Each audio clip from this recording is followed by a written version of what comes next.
When did you disassociate from the soup is what I want to know. Like, when did you go, well, now it's Adam's?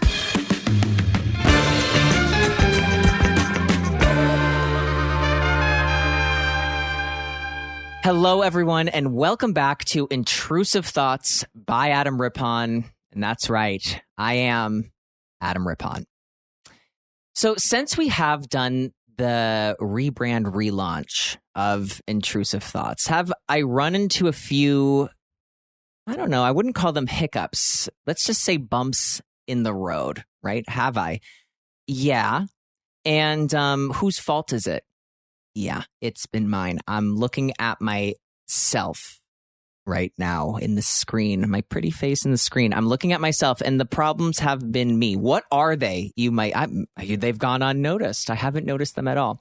Well, so far I've done one episode where I thought that I was while I was recording, listening to the beautiful acoustic stylings of my own voice. Right, I thought. And what I really was doing was I was actually not recording the audio from my microphone. I was recording it from my MacBook Air. Uh-oh. Yeah. So that is what happened with that audio. So it did sort of sound like I was just screaming into like a vacant, empty tunnel. And that's because I was, and into the abyss.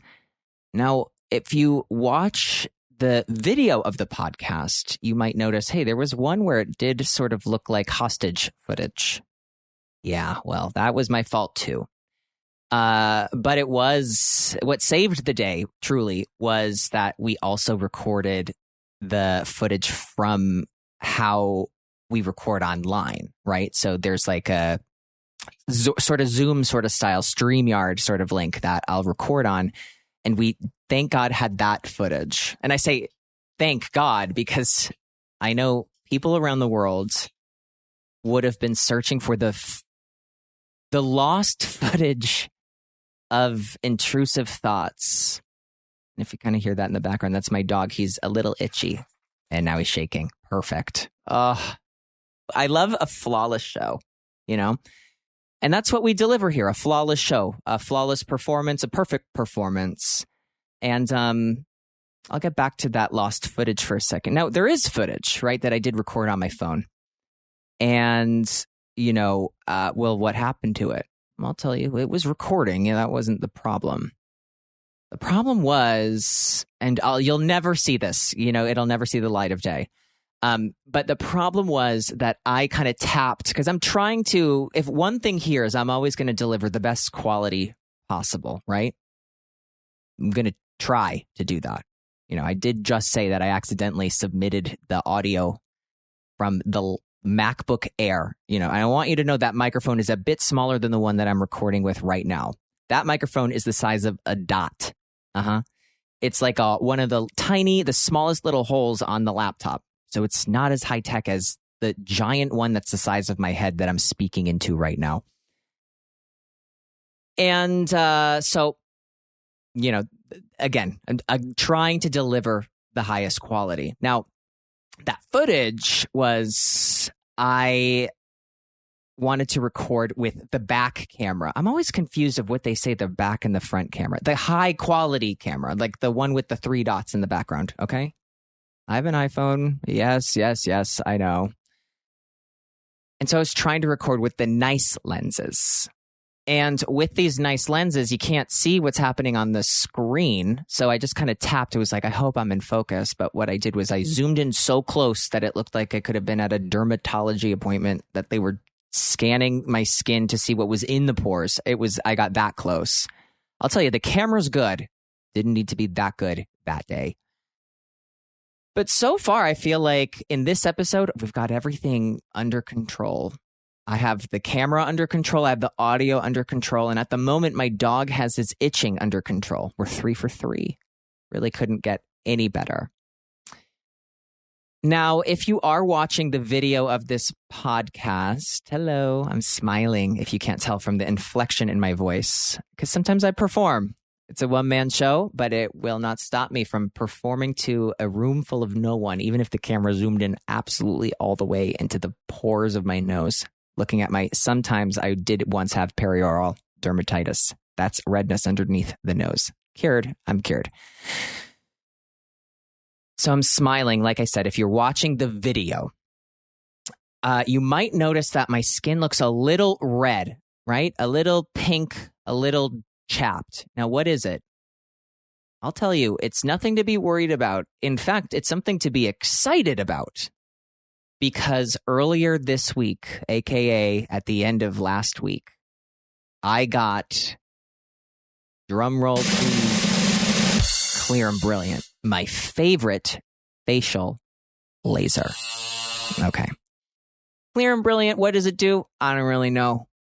Sorry, I don't. But I do know that I love it. But I also know another thing.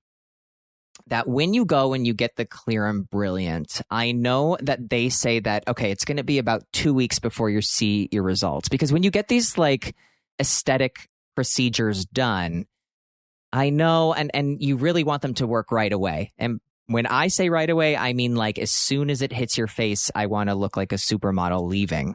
But that's not the case ever, because these are like invasive and they need to like shoot deep into the skin. Even deeper than the footage I have of when I zoomed in all the way by accident. And they have to get pretty deep into the skin for them to do anything. But it helps with like texture and sun damage.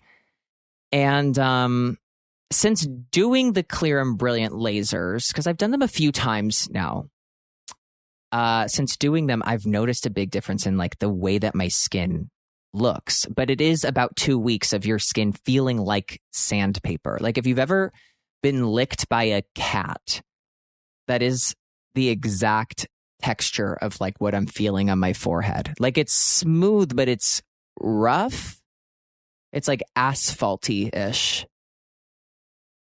But here's the thing. They say it takes 2 weeks. It doesn't. It takes longer than that. For me, at least. It takes like, I would say 4 weeks later, by the time you kind of like forget that you got it done, all of a sudden one day you wake up and you're like, oh my God, I'm fucking beautiful.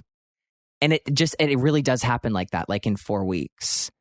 But they tell you 2, and it's not 2.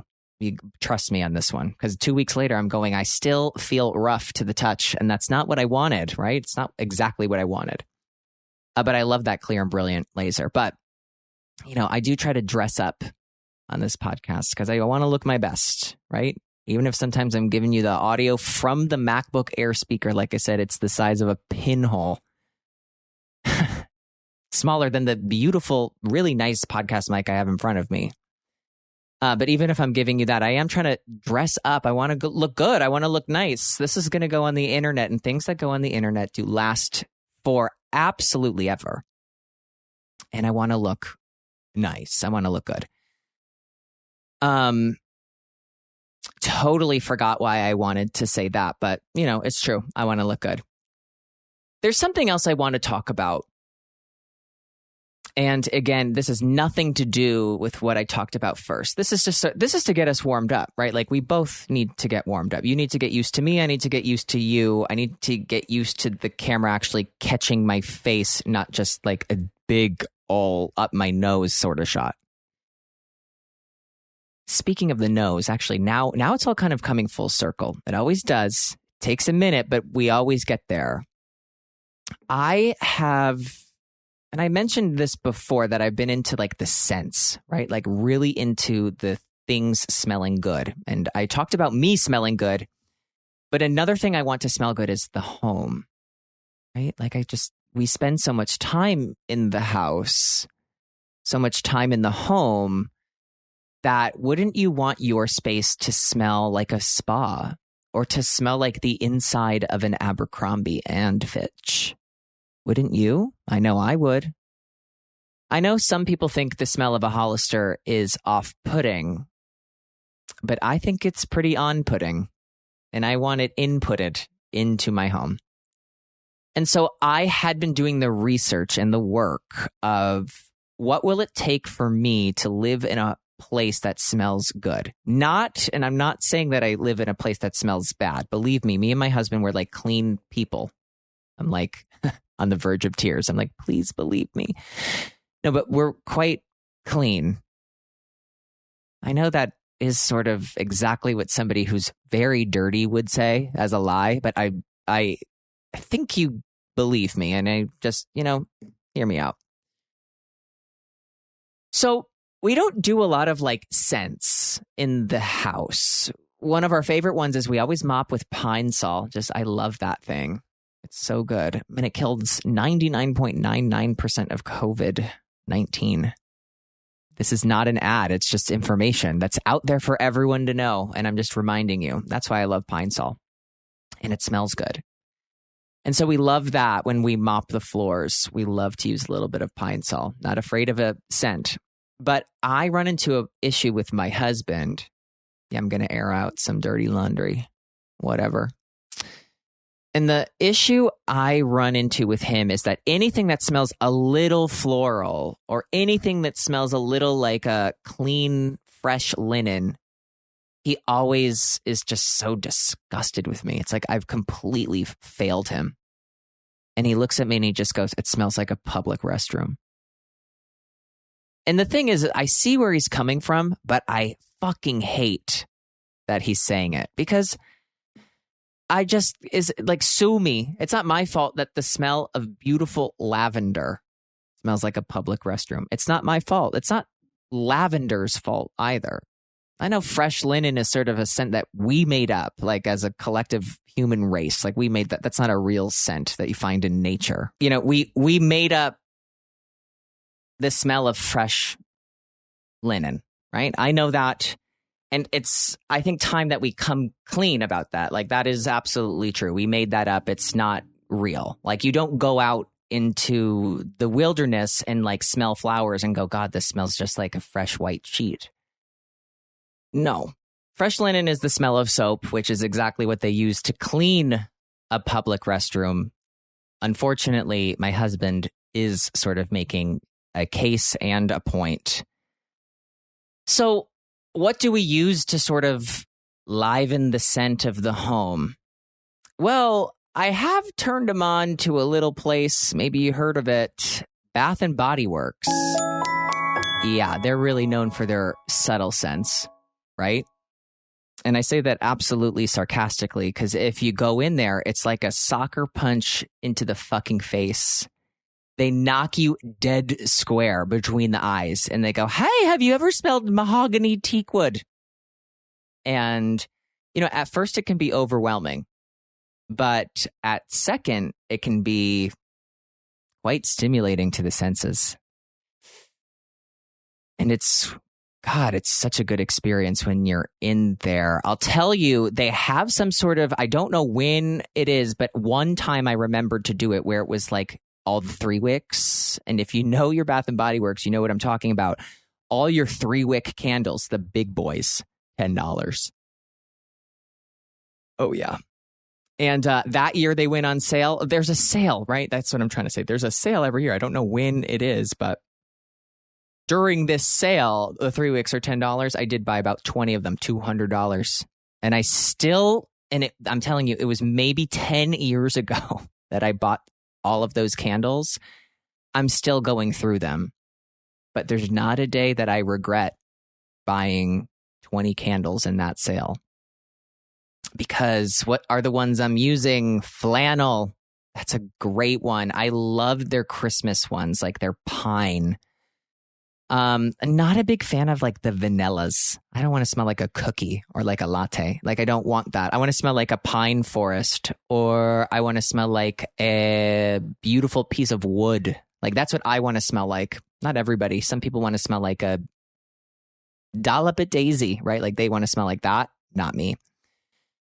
So I've brainwashed him, and he'll even do like the spa one, like the eucalyptus or the lavender. Like I've tricked him. He's completely bought in. But sometimes I don't want to do a candle, which will lead me into like, what have I found, right? So I did some digging, some research, as I mentioned. And in my research, I found something called a Lamp Berger. And I'll be honest, when I read the name of it, I did think it was called a Lamp Berger because it is French. And it is sort of spelled exactly like Lamp Berger with an extra E at the end of lamp.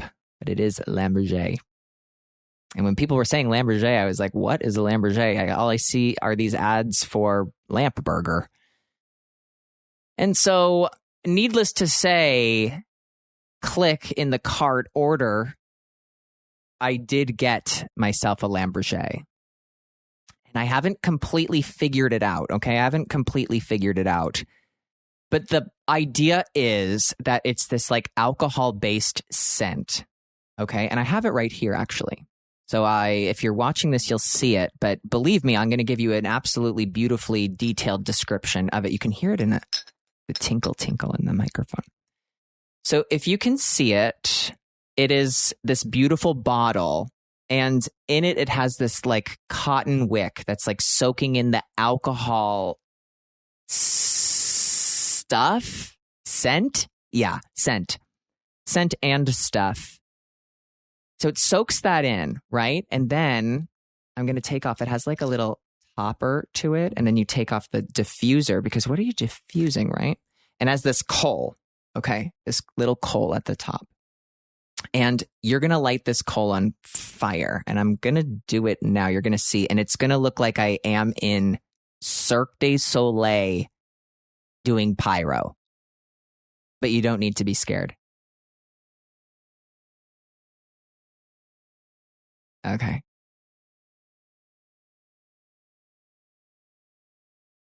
I wasn't kidding. Okay. So I'm going to put this here. Now we're going to do this for, it's not totally on the bottle. I'll hold it here so you can see. No, like I said, Cirque du Soleil pyro. Now, how long do we need to do this for? It does feel a little bit dangerous and it is getting a little warm over here. How long do I do this for? 2 minutes. And the clock starts now. So we're just heating up the coal, right? Now, what is that going to do? I'll tell you what it does. It's going to sort of heat the coal up. Like I said, it's like not that difficult to understand. It's just heating the coal up, which I guess sort of makes the alcohol come through. I don't know. Couldn't tell you. About 30 seconds done. And yeah, that flame is going even stronger. It's about like 8 inches into the air. Now, it does look like I could actually fry an egg on this, like if I had to. But this is the second scent that I've put in here because the first one I put in, damn it, my husband was right. It did smell like a public restroom. I don't remember the name of it, but it did smell exactly like if Kool-Aid was on fire. Okay? Like I could smell the red in the air, like the red Kool-Aid scent. And it was permeating through every sort of open crevice in the house. Like it was overpowering. Again, it looks like it's like a kerosene lamp. Kerosene? Who knows? It's a Lamp Berger. It's a Lamp Berger. So, again, about 30 seconds left. And I found the next scent that I was going to use. And it's supposed to be more of like a naturally sort of, we're back to the linen sort of thing. And it's really not bad. It's really not bad. And so I'm going to blow it. I'm going to blow it out now. Okay. All right. It's out. Now this is where the magic begins because now I put the little topper back on it. You heard that. That's for all of our audio out there. I don't even think you needed to see what was happening. I think you got the point. So now it looks like this. And now, whew, it smells literally like a Macy's makeup counter. It's quite strong. Now, on the website, and I promise I'm going to move on from the Lamp Berger, but on the website, they do mention that it has air purifying technology. All right? And there's something about the way that the little molecules in the illustration that they put on their website that shows that it kills, and it says kill, murder. It says something like that. I don't know. I'm paraphrasing. I don't speak French. Something about it kills the smelling scents in the air that smell bad. Could you imagine, wait for a second, could you just imagine if that's exactly the quote, like if I was reading the quote exactly, the smelling scents in the air that smell, like if that was literally the quote.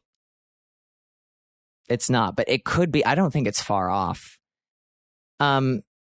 So I got a Lamp Berger. That, like, at the end of that story, the whole point of that was for me to tell you that I have a Lamp Berger.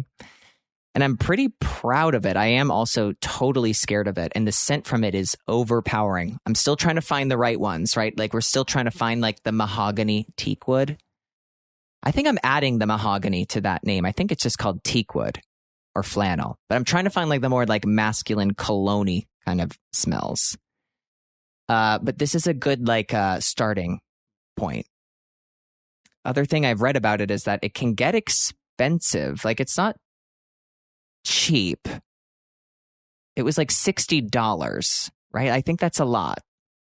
But the air fresheners can be a bit expensive too. And I think, like, I've only used this twice, so I can't really give you an honest customer review on it, but I think it might burn through this alcohol quickly. So I've already been on the Reddits of the Lamp Berger, and they're going, I know how to make your own bootleg one. So I'll let you know when I get there, when I'm making my own, literally like gasoline for the inside of this thing. The flame is scary. Like, if you saw the flame, you'd be scared. You should be scared. Because I have it around a lot of technology. Maybe not my smartest move, but I'll do anything for my audience, except sometimes record using the mic or with a good camera. But sometimes I will do that. And this is one of those times. And so I'll do anything for you guys. I love you guys so much.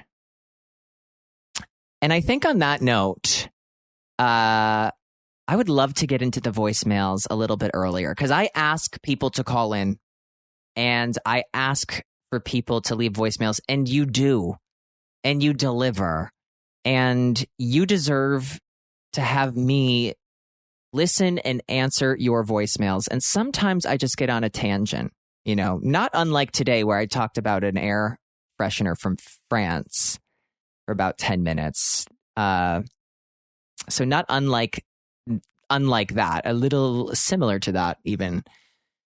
But today is one of those days where I'm going, you know what? Zip it. Why don't we listen to the people? And I love when the people call. And I'm so grateful for everybody that calls and leaves a voicemail. And before we even get to the voicemails, if you'd like to leave a voicemail, I'm going to tell you the number now, but I'll tell you again. It's 310-909-7117. Listen, I'll answer anything. Well, almost anything, right? Be careful. So why don't we just get right into it? Please leave your message after the tone. Hi, Adam. My name is Brooke. I live in Boston. I was wondering if you could talk more about your experience being on Worst Cooks in America. I thought you were so iconic and funny on that season and honestly robbed. Thank you so much. Love the podcast. It is great to hear from Boston. Let me say that first. Shout out to Boston. And I would actually love to talk about my experience on Worst Cooks in America, because I have seen the show before I was on it, right? Like, I saw it, I knew what it was about, and I never saw myself as somebody who was like super bad in the kitchen. But then if I like thought about it, it's not like I'm super good either. Like, I didn't know what I was doing. And that was always like my hang up and hold up of like doing more in the kitchen, because I just didn't know. And that first episode, they absolutely do want you to like act like a monkey. Like, they're like, if you don't really know what it is, like, point it out. So it's like, what's this? And you're like holding a colander, right? And it's like, okay, you're pushing it, but you're making TV, right? Show business, baby. Sometimes you got to act like a monkey in the kitchen. I'm not above it. And I'm not below it either. So yeah, there I was in the studio acting like I didn't know what anything was. But it's the first episode, right? Like, nobody's going home. You're not being judged or anything, or like whatever. And so I did go into this experience thinking like, okay, this is just like, it's something you'll get paid. It'll be like fun, whatever. And I thought it was going to be one of the like silliest, stupidest things I had ever done. And it quickly turned into, like, almost immediately, one of the best, most fun things I had ever done in my life. And I'm going to tell you why. It became this because after that first episode, when you're just basically going crazy, like you're acting like you don't know what you're doing, and, you know, you're having fun, you're putting on a good show. Like I said, show business, baby. That's the life of an entertainer. I put my stick with the handkerchief on my back. I walk out of here. You know, it is what it is. I am trying to win an Emmy for acting in that sort of way. So if this is my way through worst cooks, I'll do it. But after that first episode, then begins, basically, you're getting paid to take a cooking class. So you have like a nationally recognized professional chef teaching you how to make dishes. And while they're showing you how to put these things together, they're also showing you how to hold a knife, how you should prep your ingredients, little tools that you can have in the kitchen to keep everything organized. And I'll tell you, like, one of those things was to like prep the ingredients, which, you know, you're probably like, yeah, obviously you should prep the ingredients. What are you, a monkey in the kitchen? I look in the mirror, I go, oh my God, I have been the whole entire time. I thought I was acting. No, what I mean is, you know, get another bowl. Like, what does it matter if you dirty another bowl? Like, just do that, right? It will be worth it to not have a bunch of little chunks of carrots everywhere. Like, cut up the carrots and then put them in a bowl off to the side, right? Just do that. And then do that same thing with the celery. And then do the same thing with the onion, whatever, you know. I'm just speaking in chef now. Like, I know the lingo. I know the base of a soup is what I'm saying. Celery, carrot, onion. But like, prep those ingredients and also have like a little bowl out there that's just for your trash. So like, you get like the little nubbing of the carrot and you throw like the nub in your little bowl and the little like hairy part of the celery. You're not going to throw that in your chicken noodle. Absolutely no way. Throw that in your bowl so you don't have trash everywhere.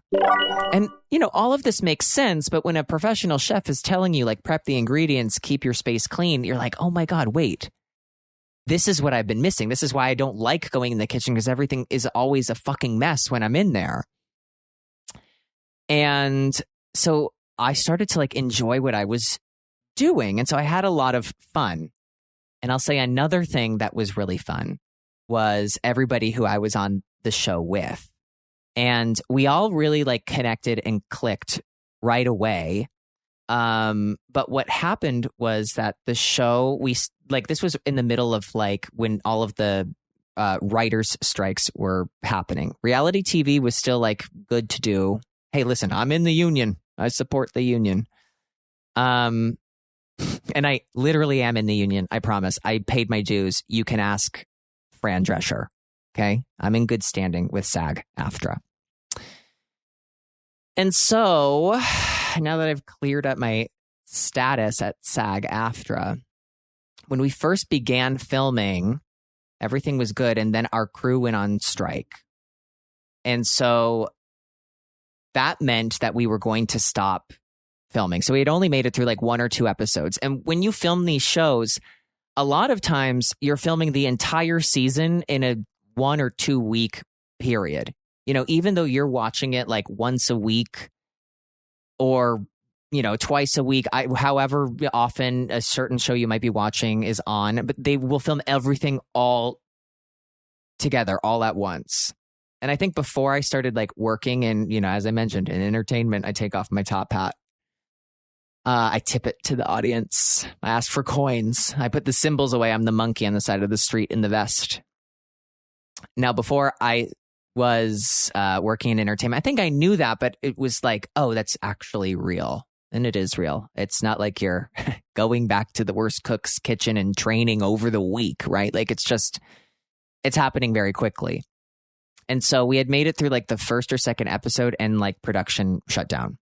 And so we just thought like the whole season was going to get scrapped. And that was going to be that and whatever. But we all stayed in touch with each other who I was on the show with. And we, would message back and forth, and we were having a lot of fun because what we were doing there was learning how to cook and learning how to be in the kitchen. And it prompted all of us to get back into the kitchen and to see like if we could implement what we learned even in just those like 2 days.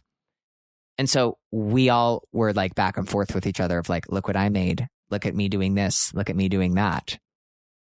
And it was not a year, but almost a year later before we got the call, and they were like, we actually loved this whole crew of people. I'm blushing. We loved this whole crew of people. We would actually love to finish this season instead of scrapping it. And so we had the chance to almost a year later, like I said, they started doing the production in London. We were filming in New York originally, but we moved out to London.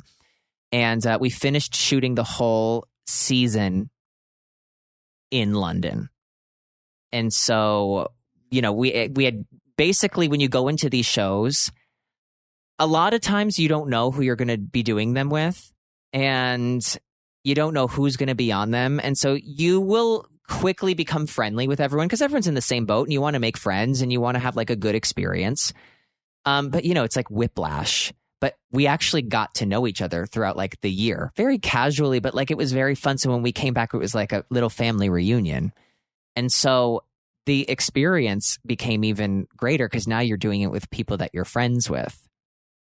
And I appreciate that you think that I was robbed. I do love that. I love when people think that I should win, right? I love that because I do love winning.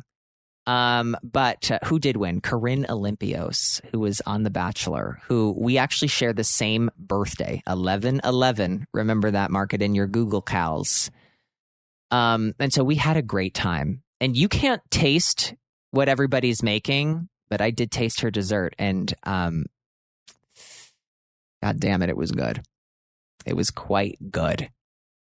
But I had so much fun, and I actually became really good friends with Wes Bergman, right? And he's from The Challenge. And so he's not like an Olympian, but he's absolutely an athlete. Because the people on The Challenge are absolutely just as fucked up as anybody I've ever met to do the crazy things they have to do on there. And so we got to talking a lot, and Wes actually inspired me to do something that I've been working on since. And so, as I mentioned, maybe this is the 5th time I'm in entertainment. I wink. There's a flash, a sparkle in my eye. My teeth are glistening in entertainment. So we were talking about like what it's like, because it can be really up and down.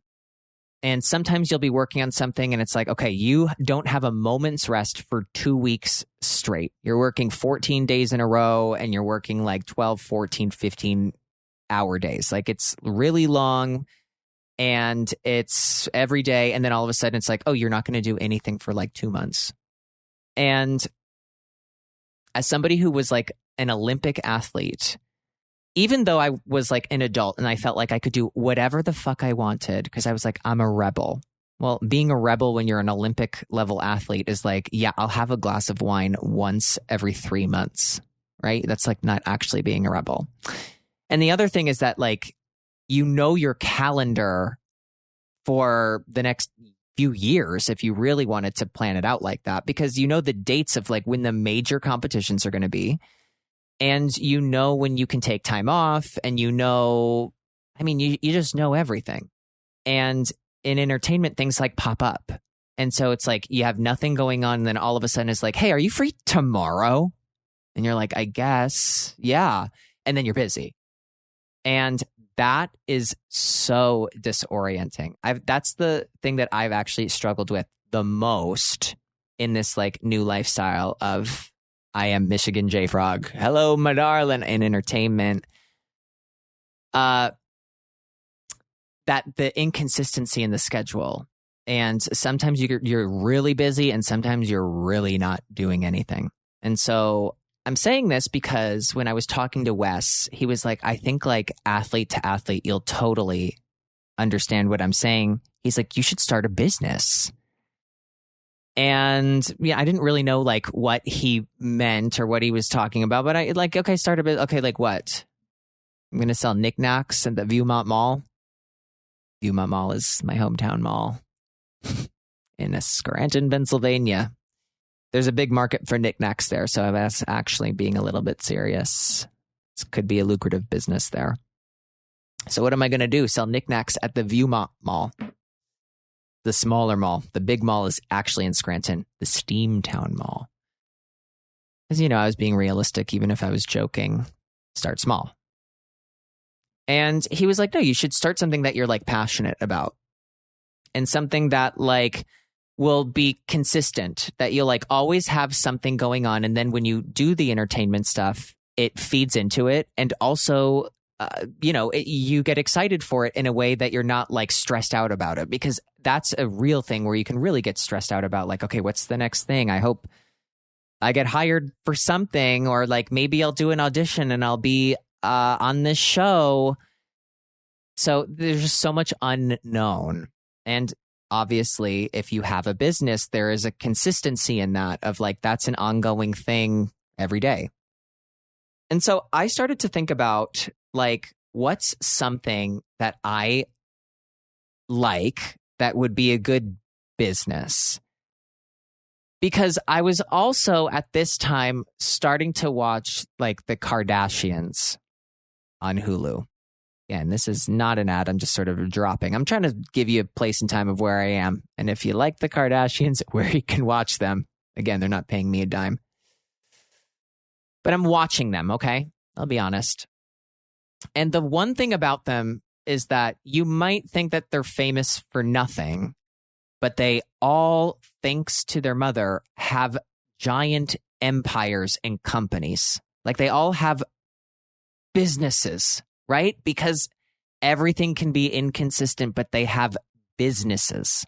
That's the key. And so I was watching that and thinking about that. And I'm like, that is true. Like, even when Kendall Jenner is like, I don't want to model anymore. Well, she can just then go to like her tequila headquarters and just focus on the tequila brand. Or if Kylie's like, I just never want to be like out in public again. Okay, she has Kylie Cosmetics, right? And Kim has Skims, and they all have something. Good American, Lemmy, like they all have some sort of like major brand or like business. So they always have something going on. And I'm like, okay, what could mine be? Because I also am like, listen, I like skincare and I like stuff like that, but do I really think that I can like invent the new cream? No, I'm not a chemist. And there's so many creams out there. Like, come on, get real. I kind of hate when people are like, I invented this because it was missing in the market. No, it wasn't. It was not. La Roche-Posay was just like looking for a hand to put their new fucking bottle into, and it was yours. This is not directed at anyone. This is hypothetical. And so I'm like, I don't know if I want it to be something like I don't know, right? Like I'm not going to design t-shirt. I'm not a designer. Like I was trying to think of something, and then and this will actually tie into me getting clear and brilliant. I was visiting one of my friends who she had become my friend because she was like the nurse that I was going to get some of the, procedures done. I say procedures like I was like getting a kidney removed. All I mean is clear and brilliant. Okay. I have all my kidneys, if anybody's asking. So she was who I was going to. And she was working at like a kind of like a chain medical spa. And she mentioned to me, hey, I'm thinking of leaving and maybe starting my own thing. And I was like, oh my God, well, if you start your own thing, let me know. I'm following you. Like, I love seeing you. I think that you're fantastic. Like, I want to follow you. And so she was telling me that, like, if she wants to do that, there's some things that she needs to do first. Like, as a nurse, she needs to find a medical director to like head her own practice, her own medical spa. And there's a few other things she was talking about. And when she said like find a doctor, I was like, well, I have friends that like are a doctor. Like I have a good friend of mine who's a doctor. Like, let me ask, like, let me just see. And she was like, that would actually be amazing. And so I said, let me talk to my friend. And then I went away on this trip, and I talked to Wes about like the business. And when I got back, I would talk to my husband, who, like, I think maybe I've mentioned it before, that we're like a big Shark Tank family. We love watching Shark Tank. Listen, my dream sharks, Lori and Mark together, right? I was talking about Bath and Body Works earlier, but Bed Bath and Beyond, that used to be Lori Grenier's bread and butter. She would sell anything at a Bed Bath and Beyond, right? Back to me. And so I was thinking, hey, what do you think if I ask my friend if maybe she'd want to start a medical spa together? Because listen, I love going to the medical spa, but like, I'm like, this could be different. This could be much nicer. And so I have like an idea of like, I think that I could make a better experience, right? Because when you go anywhere, you're getting the same things. Like, for the most part, nobody's going to have like, I have gold you inject into your ass and you're just going to look better. Like, nobody has that, right? Like, everybody's basically doing the same things. And then aside from that, it's like whomever you're getting it from, like the training that they can bring and the experience they have, right? But for the most part, it's like, it's generally the same things and services done by different people. And I'm like, I just feel like the whole service part of it could be different. And I have like an idea of like what maybe that could be. But let me talk to my friend. And if she doesn't want to do it, I'm not going to pressure her. And I'll give her the contact of my doctor friend. So I mentioned it to her, and I'm like, listen, like, if it's not something you want to do, then like, then don't even worry about it. I'll give you the contact and I'm going to go wherever you go. Just an idea. And she was like, oh, I want to do it. I'm in.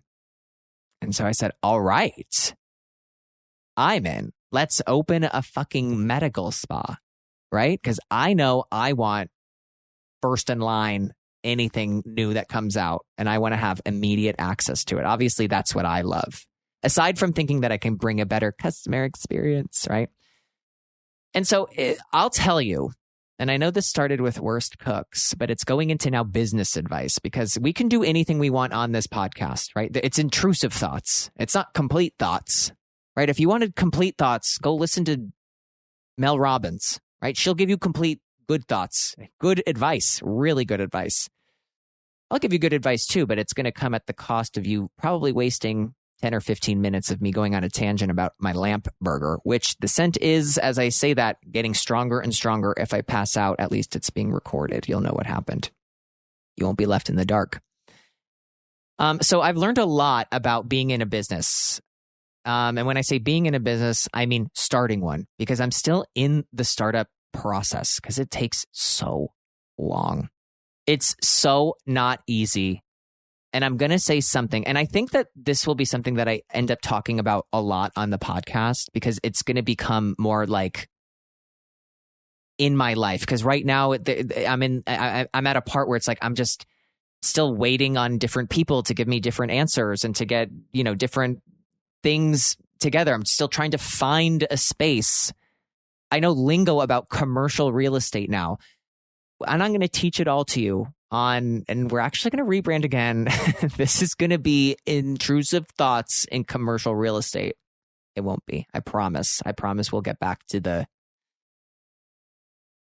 talking about entertainment.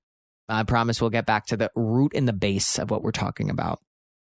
But I really have learned a lot. And, I want to do one more voicemail so it just doesn't become about this, because it was never supposed to be. It was never supposed to be like this. I start crying. I'm so sorry. What I'm saying is this, and what I'll say about the medical spa is as follows, is that, I don't have a background in medicine, so I can't be the outright owner of the business. I actually can't own any part of it that involves the procedures. So how it works is that we find a medical director, because my friend, like I said, she's a nurse. But if you're an NP, she's also going to go back to school to eventually become an NP. But if you're an NP, you can start your own practice without a doctor. But if you don't have your NP, which is a nurse practitioner, you need a medical director because they're the ones who will have access to you getting the Botox and filler and the access to buying the equipment and the machines and everything because it's all medical, right? Like I said, procedures. Not dealing with removing the kidneys, but you're removing a few layers of epidermis from the skin, right? Both important, both very important. And so what happens is that your medical director and the nurse will get into a 51-49% partnership where the medical director, your doctor, owns 51% of the medical corporation. And I've started my own corporation, and that will manage the medical spa. So eventually, once we find a spot and everything, I'll be in charge of like leasing the property, and I'll own the name of the practice, and I'll own different like parts of the business. And then we get into a partnership together of like the three of us work on this all together. And so like that's how that works. Because maybe you're wondering like, but you're not a doctor. What if I was like stethoscope? I pull it out. I'm like, really, bitch? Okay, bend over like you're getting into a pool, and I'm going to give you a shot right up the fucking ass. But I'm not going to do that. I'm not a doctor. And, the next thing I'll say is like, when you're starting these things, it's like you have to talk about branding and what do you want that to look like in the commercial real estate part. The legal stuff is like one thing, right? Like, I had no idea about that. I knew I wasn't. But like trying to find a space and like to get things permitted and like, it's really crazy. So in my process, I've like made it through like I've almost leased out a place, and then it like falls through at the very end, because then you learn it's going to take a year to get plumbing permits, right? Like it's not as quick, because I thought it's the year 2025. I thought that this would be maybe open, and I thought that I was being quite realistic if it would be open in like December of 2024. Whoops, I was wrong. I was wrong about that. So it's taking longer than I would like or wanted. But, I'm trying to take my time, but also move like aggressively. But when, you're trying to find a specific sized space, and you have to keep in mind, like the permits could take a while, where it's like, it's not easy. We'll talk more about it later. I don't want to chew your ear off. I want to do one more, because like I said, you guys call in and then I just go on and on and on and on. But you know what? At the end of the day, it is Intrusive Thoughts by Adam Rippon. And I am here alone, huffing the fumes of the alcohol coming out of the Lamp Berger. Please leave your message after the tone. Hi, Adam. I hope you're well. I have a bit of a sticky situation on my hands where a friend of mine who I'm kind of close to is going to move in with me soon, along with 3 other people, and we all know each other fairly well. But she has continuously proven to be very unreliable when it comes to timely tasks. And it was getting to the point where I was having second thoughts about her moving in at all. But then she signed the papers suddenly anyway, even though she had told us earlier in the day that she was dropping out. And it was just a whole mess. But anyway, she has now signed the papers, so I can't really kick her out. But I was wondering if you had any advice on how to navigate this next conversation, and that she can't keep being wishy-washy if she wants to be a good roommate.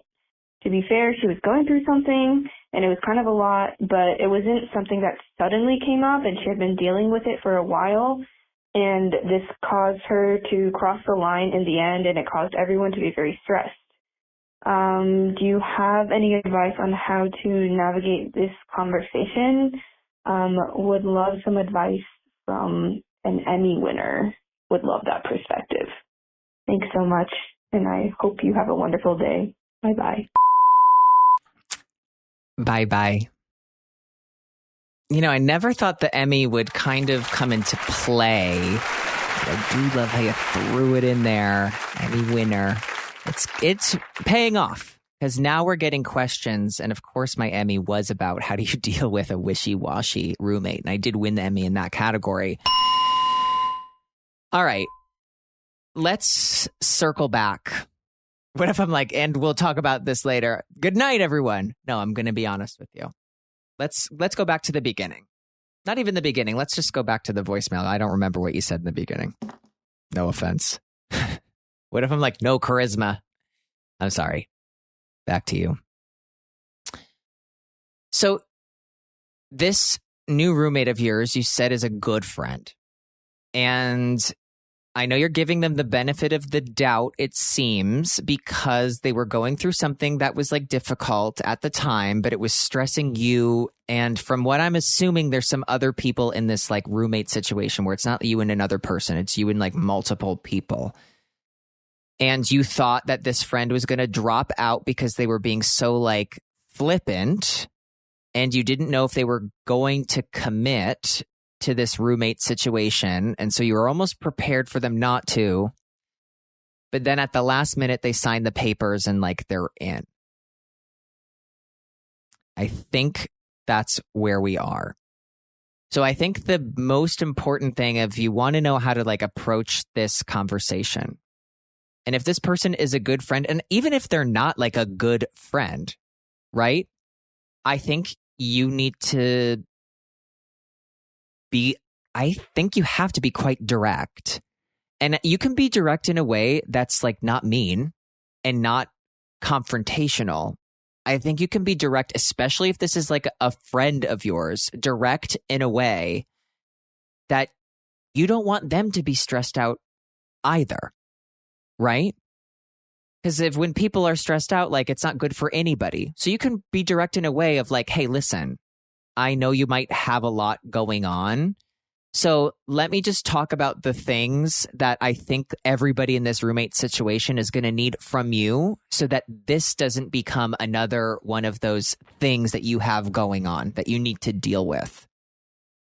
So I think that could be a really important way, like kind of like a savvy way of getting into it. So I think it can be really bad when you have like a wishy-washy or like a roommate that you don't want like in the house with you. Because I remember I've had one roommate ever where I was like, no, this isn't going to work out between us.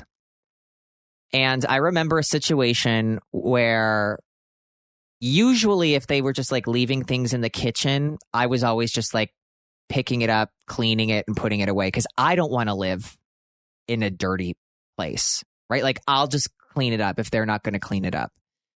And I think it got to a point where it was just like, I was the maid, right? And I was like, I'm not doing this anymore. So they had made soup, okay, from a can. So it's not like everything's all over the place, but they obviously want it to feel homemade. So instead of warming it up in the microwave, they're going to warm it up on the stove. Okay? That's what they're doing. They warm up their soup on the stove and they heat it up and then they put it in a bowl and they eat their soup. And usually this is where I'm going to come in and, you know, put the soup in a container and put it in the fridge, right? Like do something with the pot of soup from a can on the stove, okay? But I had been pushed absolutely to my limit, right? To my absolute limit. And I went, I'm going to leave that pot of soup. And I'll say this, that I do agree that even if it's from a can, soup from the stove is better than soup from the microwave. There's just something about the fire hitting that pot makes it feel like grandma made it, right? Even if the Campbell's Soup Company did, right? Even if Hardy Boy did. I don't even know if they make that anymore. Progresso naming soups. So I understand why they had to go that route. But so I've been pushed to my absolute limit. I'm not touching this. And I'm going to wait for them to clean it up. Okay, one day goes by. Not one night, one day, 24 hours. That soup is still sitting on the stove. Uncovered, like completely uncovered, like out and about. Day 2. Yeah, 48 hours. Nothing. 72 hours go by. That's 3 full fucking days. Nothing. And I'm not touching it. I refuse to touch this pot of soup. And it's 4 days go by, nothing. On the 5th day, I look at my roommate and I'm about to murder them. And I say, what are you going to do with this soup that's on the stove? Like, it's been here for 5 days. And I got to hand it to them because they quickly came up with a response that I had nothing to say to. And they said, oh, I thought you might want some. And that's when I knew, oh, okay. You're a clever one. Because what do you say to that when they are so lazy that they came all the way back around to go, I just thought you wanted some of this soup. That, let me remind you, had been on the stove for 5 days, molded over. It was, I think, within hours of being able to crawl out of the pot and walk itself out of the apartment. It was hairy at that point. 5 days just sitting on the stove. I thought you wanted some. And I went, no, you can't level with this person, right? Yeah, so I did live with them for probably another year. My fault. I mean, what was I going to do? I was 19 years old. What was I going to do? There was nothing I could do. But something I wish I did was just be a little bit more assertive in what I was expecting. Because I think that sometimes there's some miscommunication and it goes into like, what are the expectations of everyone? Because maybe this like roommate I had just thought I was like comfortable and enjoyed cleaning up the kitchen. Maybe, who knows?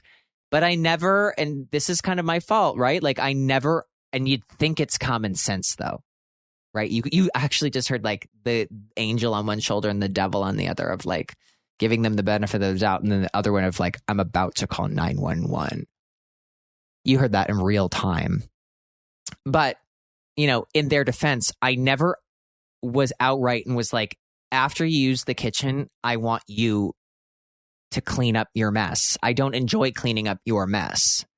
Sometimes you got to spell it out for people, right? Sometimes you have to spell it out. And so I think when you approach your friend, you should come to them and be like, hey, I know you have a lot going on and I want everybody to stay like friends. And I want this to be a really positive, like living situation for everyone. And for us to do that, I want us all to be on the same page. We need to pay the rent by this day. If you're having trouble paying the rent, you've got to be upfront right away. We've got to figure that out. And these are the expectations that everybody has so that nobody's stressed out.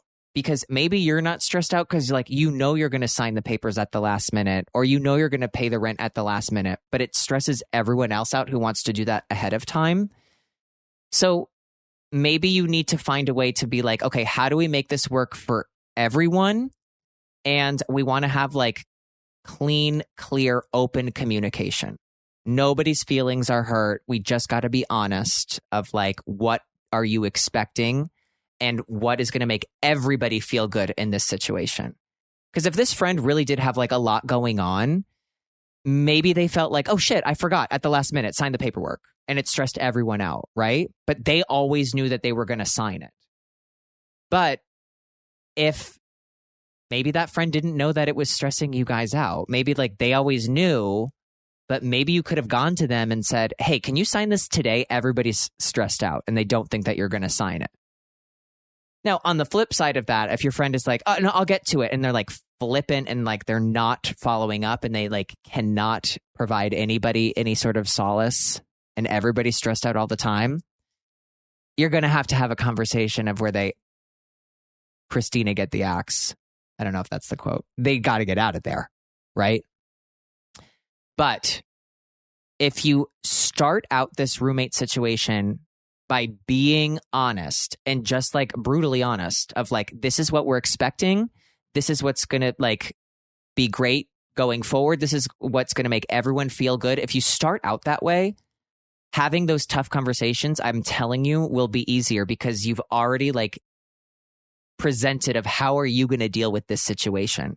But if you're like, no, it's okay. Like, oh, sorry, it's okay. It's going to be harder and harder and worse to have that really tough conversation of like, okay, we have to sit down and talk about this. But if you go into it and you're like, this is just my style of like dealing with everything, whatever, it is what it is. And your friend will like know that. You can like dictate the mood of that, right? So I think you just got to like not even worry about it. Don't be stressed out. It's not a big deal to you. It's what's going to help everybody. It's in the best interest of everybody. You know, so it's like you're not reprimanding them. You're not telling them what to do. You're telling them how to succeed in this roommate situation, right? You're telling them how to have like the best experience of us all being roommates. So you're helping them. You're like giving them the cheat code of like, why is roommate 2 and 3? Why are they mad at me? I have no idea. I'm doing everything right. Well, they don't know what roommate 2 and 3 are expecting. And roommate 2 and 3 could be like pissed off that like at 11 p.m. they're like putting the music on, but they think everybody's awake, right? Like sometimes you got to spell it out for people. And it can feel like redundant and it can feel like annoying, but people can't read your mind. And that's, we all learn it the hard way because we expect somebody to do something for us or whatever, but people can't read your mind. And the best way to get what you want is to just ask. You got to ask, even if it's a little uncomfortable. But like I said, you dictate how uncomfortable it is. If you're not uncomfortable about it, they're not going to be uncomfortable about it either. So that's my advice. And like you said, bye-bye. And I do think that is a beautiful way to end this episode of Intrusive Thoughts.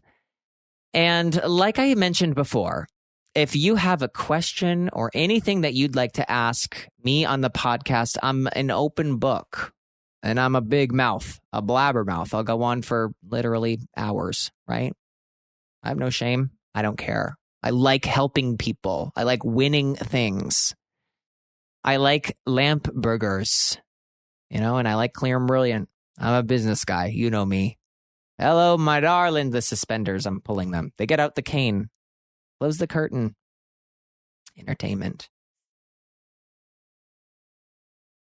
I just want to thank you so much for listening to this episode of Intrusive Thoughts. And like I said, never completed that thought.